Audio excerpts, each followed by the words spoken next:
ভাই সবচেয়ে বড় সাইজ R9 বাইক নিয়ে আসছি। দেখেন স্পিড কোয়ালিটিটা দেখেন কতটা হেভি, সামনে পিছনে ডানে বামে দোনো দিক যাবে, প্লাস এটা কিন্তু হাতে পিকআপ পায়ে ব্রেক।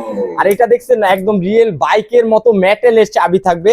চাবি দিয়ে যখন স্টার্ট দিবেন রিয়েল বাইকের সাউন্ড দিবে। এখানে কিন্তু ডিসপ্লে মিটার আছে, একদম মিটার শো করবে কতটুকু স্পিডে চলতেছে দেখাবে। এখানে কার্বনের ডিজাইন করা, প্লাস ফুললি ডোকোপেন একটা কালার। মডেল নাম্বার দেওয়াই থাকবে এখানে R9। আর ইঞ্জিনও লাইটিং আছে, দেখেন দোনোটা চাকাও কিন্তু খুবই সুন্দর এলইডি লাইটিং আছে।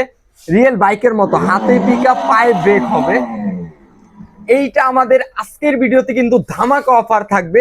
ডিজাইনটা দেখেন কতটা সুন্দর। এইটা কিন্তু ম্যাক্সিমাম 250 কেজি ওয়েট নিয়ে চলতে পারবে। আর এটা আপনার বাবু 3 থেকে 18 বছর পর্যন্ত ইউজ করতে পারবে। এইটা রেগুলার প্রাইস ছিল 42,500 টাকা, আজকের ভিডিওতে ডিসকাউন্ট দিয়ে মাত্র 37,500 টাকা।